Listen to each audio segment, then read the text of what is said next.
Hello all, എല്ലാവർക്കും പുതിയൊരു വീഡിയോയിലേക്ക് സ്വാഗതം. ഞാൻ ആഷ്ന ഷാജി.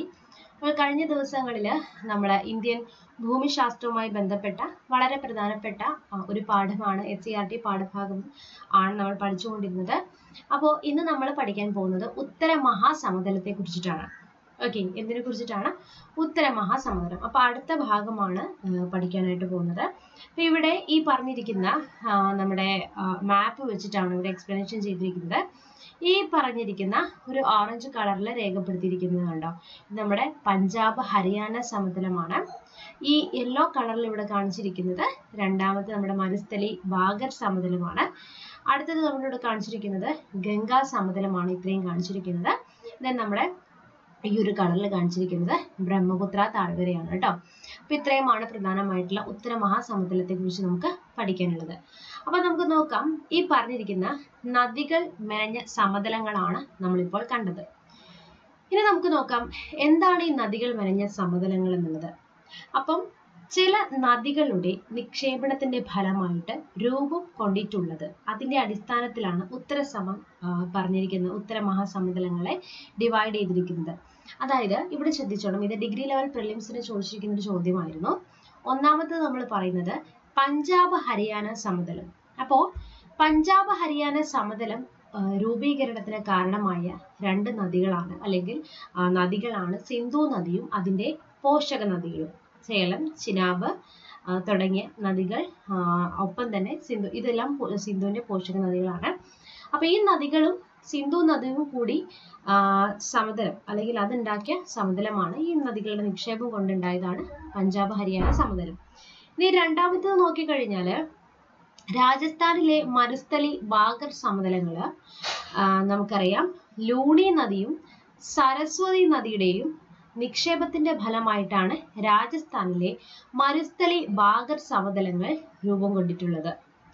ഇനി ഗംഗയും ഗംഗാ നദിയുടെ പോഷക നദികളും കൂടി നിക്ഷേപിച്ചിന്റെ ഫലമായിട്ടാണ് ഗംഗാ സമതലം ഉണ്ടായിരിക്കുന്നത്.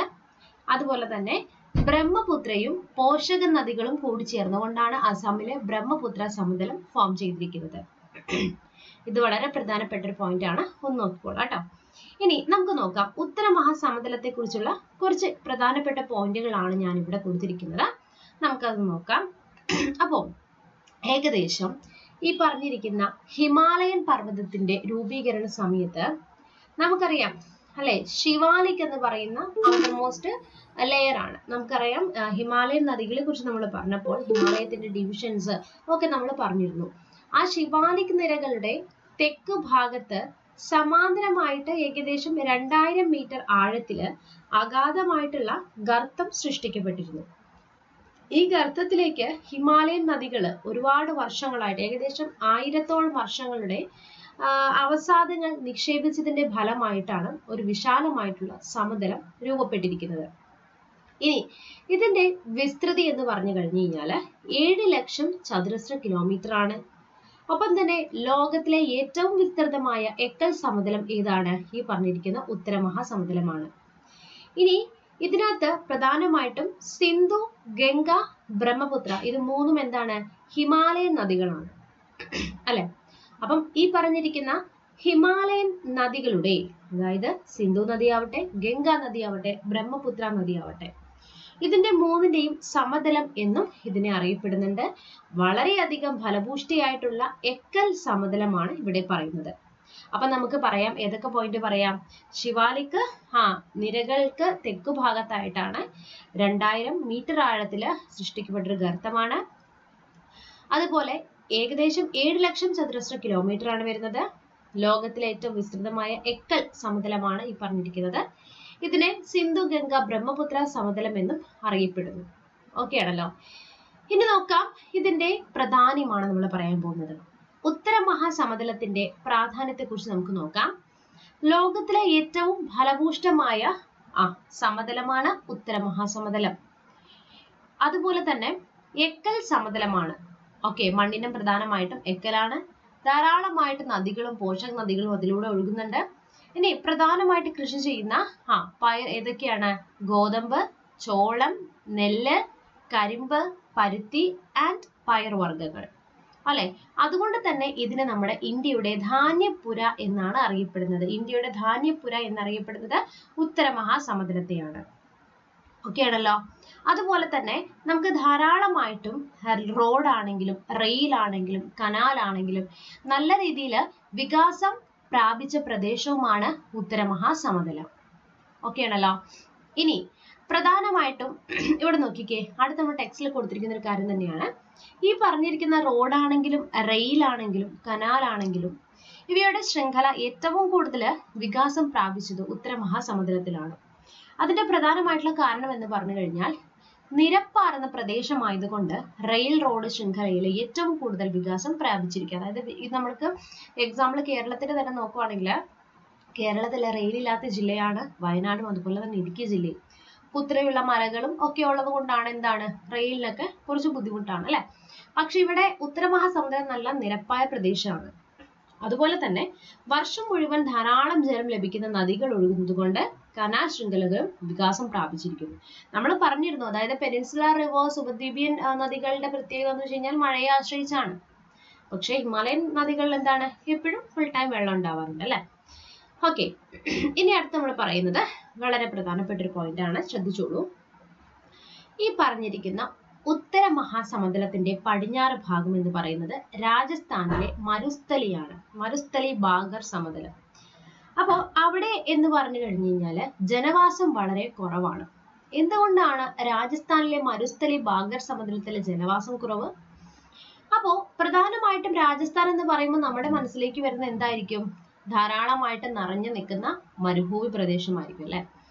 അവിടെ എന്ന് പറഞ്ഞു കഴിഞ്ഞാൽ മഴ വളരെ കുറവാണ്.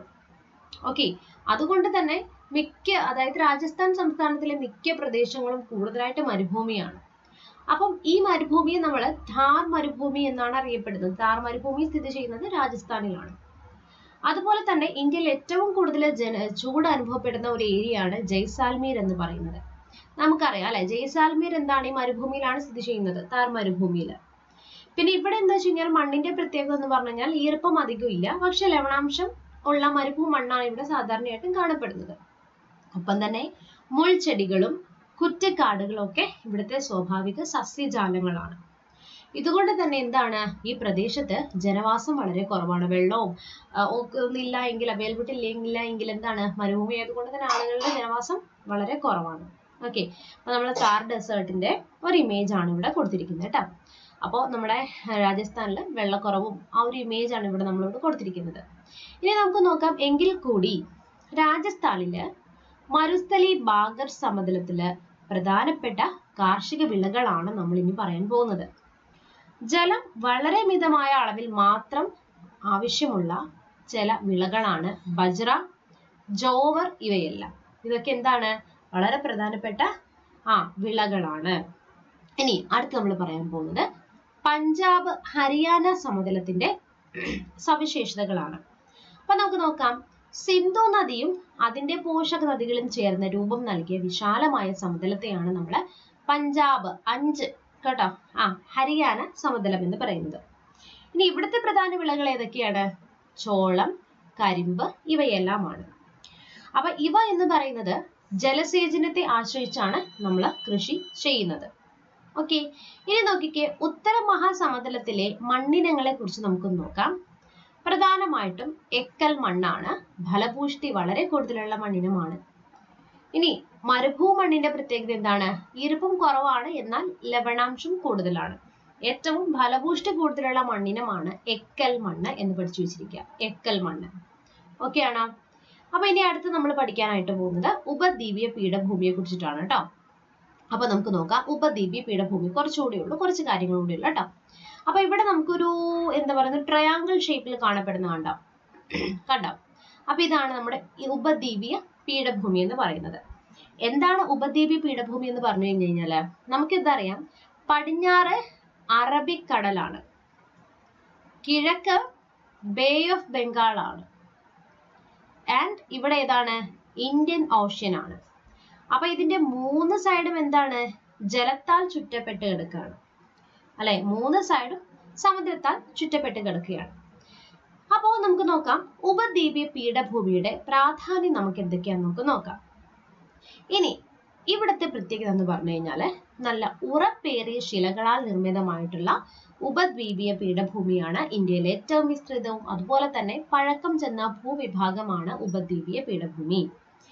ഇനി ഇവിടെ നിങ്ങൾ നോക്കിക്കഴിഞ്ഞാൽ ഞാൻ പറഞ്ഞു ഇത് നമ്മുടെ ഇന്ത്യയുടെ ഏത് ഭാഗമാണ്? പടിഞ്ഞാറേ ഭാഗം, ഇത് കിഴക്കൻ ഭാഗം, ഇത് നമ്മുടെ പടിഞ്ഞാറൻ ഭാഗം, സോറി ഇത് നോർത്ത് കേട്ടോ, മുകളിലേക്ക് നോക്കുക, വടക്ക്, ആൻഡ് ലാസ്റ്റ് വൺ തെക്ക് അല്ലെ, ഇങ്ങനെയാണ് ഡിവൈഡ് ചെയ്തിരിക്കുന്നത്. അപ്പൊ നമുക്ക് നോക്കാം, വടക്ക് ആരവല്ലി പർവ്വതനിരകൾക്കും പടിഞ്ഞാറ് പശ്ചിമഘട്ടത്തിനും കിഴക്ക് പൂർവ്വഘട്ടത്തിനും ഇടയിലാണ് സ്ഥിതി ചെയ്യുന്നത്. ജസ്റ്റ് നമുക്കൊന്ന് ഇമേജ് വെച്ച് നോക്കാം. ഇവിടെ നോക്കിക്കേ, വടക്ക് നമ്മൾ കാണുന്നത് ഇതാണ്, ആരവല്ലി പർവ്വതനിരമാണ്, കണ്ടോ? വടക്ക് ആരവല്ലി പർവ്വതനിരം. ഇനി കിഴക്ക് ഏതാണ്? പൂർവ്വഘട്ടമാണ്, കണ്ടോ? ഇവിടെ പൂർവ്വഘട്ടം, ഇത് മലനിരകളാണ് ഇതൊക്കെ. ആൻഡ് പടിഞ്ഞാറ് ഏതാണ് വരുന്നത്? പശ്ചിമഘട്ടം. അപ്പൊ ഇത് ഒരു മലനിരയാണ്. ഓക്കെ, പൂർവ്വഘട്ടം ഒരു മലനിരയാണ്, കിഴക്ക് വരുന്ന ആരവല്ലി പർവ്വതനിര. അപ്പൊ ഇതിന്റെ ഇടക്കായിട്ടാണ് ആര് സ്ഥിതി ചെയ്യുന്നത്? നമ്മുടെ ഉപദ്വീപീയ പീഠഭൂമി സ്ഥിതി ചെയ്യുന്നത്. ഓക്കെ ആണല്ലോ? അപ്പൊ എല്ലാവർക്കും ക്ലാസ്സുകൾ ഇഷ്ടാവുന്നുണ്ടല്ലോ. എന്റെ ഡെയിലി ക്ലാസ്സുകൾ, ഫ്രീ ക്ലാസ്സുകൾ, സിലബസ് ബേസ് ചെയ്തിട്ടുള്ള ക്ലാസ്സുകൾ അൺഅക്കാഡമി വഴി ലഭിക്കുന്നതാണ്. സൗജന്യമായിട്ടുള്ള ക്ലാസ്സുകൾ ദിവസവും ലഭിക്കാനായിട്ട്, ലൈവ് ക്ലാസ്സുകൾ ലഭിക്കാനായിട്ട് നിങ്ങൾ എൻ്റെ ഗ്രൂപ്പിൽ ജോയിൻ ചെയ്യുക. വാട്സ്ആപ്പ് ഗ്രൂപ്പിന്റെ ലിങ്ക് കമന്റ് ബോക്സിൽ ഞാൻ പിൻ ചെയ്യുന്നതാണ് കേട്ടോ. എല്ലാ ദിവസവും രാത്രി 8 മണിക്ക് നമ്മുടെ ഫ്രീ ക്ലാസ് ഉണ്ടാവുന്നതാണ്. ഒപ്പം തന്നെ ആർക്കെങ്കിലും അൺഅക്കാഡമി എന്ന് പറയുന്ന പ്ലാറ്റ്ഫോമിൽ തുടക്കക്കാരൊക്കെ ഉണ്ടെങ്കിൽ നിങ്ങൾക്ക് ഫീസൊക്കെ കൊടുത്ത് കുറച്ചുകൂടെ നല്ല രീതിയിൽ ബാച്ച് കോഴ്സിലൊക്കെ ജോയിൻ ചെയ്ത് പഠിക്കാവുന്നതാണ്. ഇപ്പോൾ റീസെൻ്റ്ലി സ്റ്റാർട്ട് ചെയ്തിരിക്കുന്നത് 12th, ഇപ്പോൾ റീസെൻ്റ്ലി സ്റ്റാർട്ട് ചെയ്തിരിക്കുന്ന ഒന്നാണ് 100 ദിവസത്തെ ബേവ്കോ LDCക്ക് വേണ്ടിയിട്ടുള്ള ബാച്ച്, CPO COയ്ക്ക് വേണ്ടിയിട്ടുള്ള main batch, then village field അസിസ്റ്റന്റിന് വേണ്ടിയിട്ടുള്ള ഒരു ബാച്ച് കോഴ്സ്, HSAക്ക് വേണ്ടിയിട്ടുള്ള ഒരു ബാച്ച് കോഴ്സ്. അപ്പോൾ പ്ലസ് എടുത്തു കഴിഞ്ഞാൽ നിങ്ങൾക്ക് ഇഷ്ടമുള്ള അധ്യാപകരിൽ നിന്ന് പഠിക്കാം. കംപ്ലീറ്റ് ആയിട്ടുള്ള എക്സാം പ്രിപ്പറേഷൻ, റെഗുലർ ആയിട്ടുള്ള doubt clearing sessions, free test series, free mock ടെസ്റ്റുകളൊക്കെ നിങ്ങൾക്ക് എന്താണ് ഈ പറയുന്ന അൺഅക്കാഡമി സബ്സ്ക്രിപ്ഷൻ എടുത്തു കഴിഞ്ഞാൽ കിട്ടുന്നതാണ് കേട്ടോ. അപ്പോൾ നിങ്ങളുടെ ഫീസ് വരുന്നത് 1, 3, 6, 12, 24 മന്ത്സ് ആണ്. ഈ കാണിച്ചിരിക്കുന്നതിൽ നിന്നും 10% ഡിസ്കൗണ്ട് കിട്ടാനായിട്ട് ജോയിൻ ചെയ്യുന്ന സമയത്ത് ഷാഫി എന്ന റെഫറൽ കോഡ് മറക്കാതെ ഉപയോഗിക്കുക. ഓക്കെ ആണല്ലോ? അപ്പോൾ എന്തെങ്കിലും സംശയം ഉണ്ടെങ്കിൽ കമന്റ് ബോക്സിൽ കമന്റ് ചെയ്യുക. നിങ്ങൾക്ക് ക്ലാസ്സുകൾ ഇഷ്ടപ്പെട്ട എന്താണെങ്കിലും നിങ്ങൾ എന്ത് ചെയ്യുക? കമന്റ് ബോക്സിൽ കമന്റ് ചെയ്യുക. നിങ്ങളുടെ കമന്റ്സ് കാണുമ്പോൾ നമുക്ക് ക്ലാസ്സുകൾ വീണ്ടും കണ്ടിന്യൂ ചെയ്ത് പോരായിട്ട് തോന്നുന്നത്. അപ്പോൾ ക്ലാസ്സുകൾ ഇഷ്ടപ്പെട്ടെങ്കിൽ ചാനൽ സബ്സ്ക്രൈബ് ചെയ്യുക. അടുത്തത് ഇതിന്റെ കണ്ടിന്യൂവേഷൻ ആയിട്ട് നെക്സ്റ്റ് ക്ലാസ്സിൽ കാണാം. താങ്ക്